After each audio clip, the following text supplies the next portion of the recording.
Hi, this is Heather from A More Crafty Life. Today I'm going to show you how to do a Trinity stitch, which kind of looks, if you've ever seen a daisy or a star, kind of like a flower or a three-part stitch. I'm using Lily Sugar and Cream cotton yarn in Coral Sea Ombre and a 5mm crochet hook. You could use any yarn you wanted. For this stitch, you need a multiple of 2. So for the example, I am going to crochet 20. And this is a left-handed video.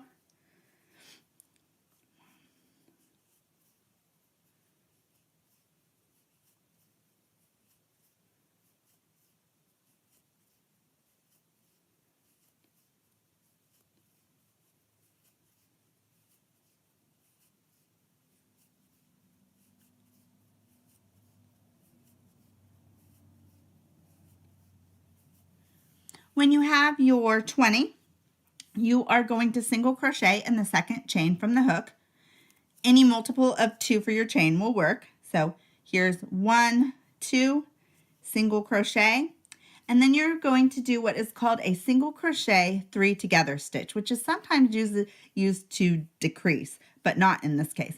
And in the same stitch that you just did the single crochet, you are going to insert your hook, pull up a loop, then you're going to go to the next stitch, insert your hook, pull up a loop, and then go to the third stitch, insert your hook, pull up a loop, and then you have 4 loops.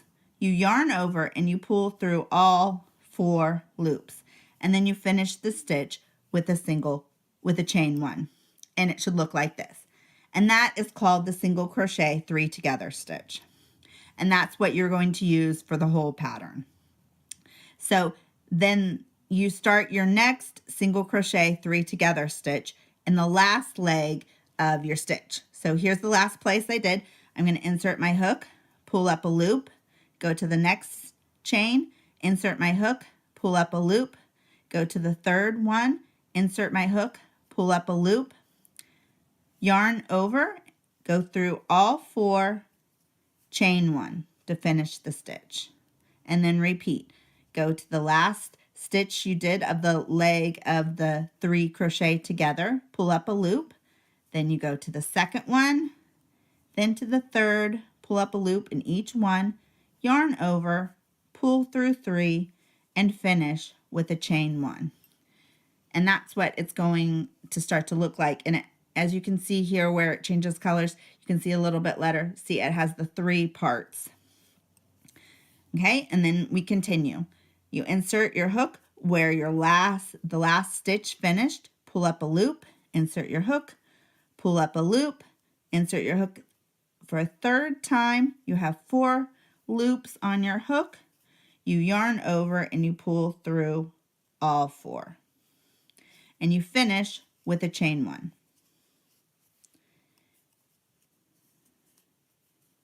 Okay, and you pull up.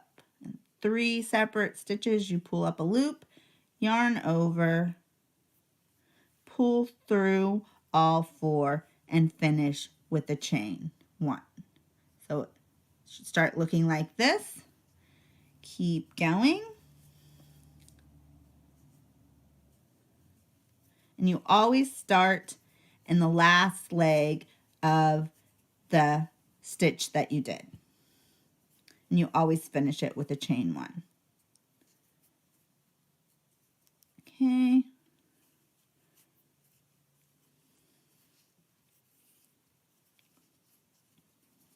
Continue to the end of the row. And I've used this stitch to make a blanket, washcloth, a cowl, and a hat. Works good in bulky and in worsted weight yarn. Okay, so now that I'm at the end with my last 2 stitches that you can see here, you do a final stitch, and then what you do to end is you do 1 single crochet in the last leg of the stitch. And here's your first row of the Trinity stitch. Then you are going to chain 1 and turn your work. And this is what the other side looks like. And where you chain 1, you are going to do 1 single crochet, and then you're also going to start your first single crochet 3 together stitch in the same stitch. So you're going to pull up a stitch in the first stitch, pull up a stitch kind of where the star kind of pattern or the triple, the center of it is. And then you're going to go to the third space and pull up a stitch. So you should have 4 on your hook just like before. You yarn over and you finish the stitch with a chain 1. Then you start your next stitch in the leg of the one you just did. You pull up a stitch in the 3 spaces, yarn over, and finish it with a chain 1. So this is what it looks like for your second row. And you just keep continuing this until you get to the end of the row. And your last leg of your last crochet 3 together stitch goes in the last stitch of the row. And I think that's the only thing that makes it any different. And you just repeat this row for your entire project. The stitch isn't, after you've got it set up, the stitch isn't particularly hard.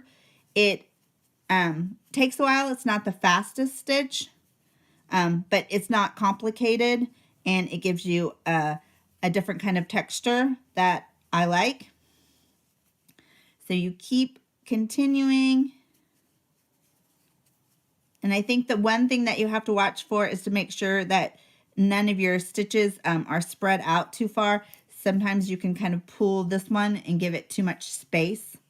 So it looks like this. It kind of looks, in the multicolor, it kind of looks like little flowers to me. So then when you get to your last stitch, which we're getting close. Okay. Okay, so here we're at the end, and you might think that you want to put it here and then you would still have 1 stitch left over, but you want to put it in the last single crochet from the row before. So that makes the edge straight. Otherwise, it doesn't look right. So you put it in the last single crochet from the row before, kind of skipping that stitch. And then you do 1 single crochet here to finish the row, chain 1, and then you turn. So this is what it looks like on this side. And then you continue that row. You'll put a single crochet in the first stitch, and then you will start your single crochet 3 together in the first stitch. And then you continue. And this is what it looks like. You can find the written pattern for this on my blog, A More Crafty Life. It will be linked below, plus hundreds of other free patterns. There'll be a free PDF for you to download. Thanks for watching. Please subscribe.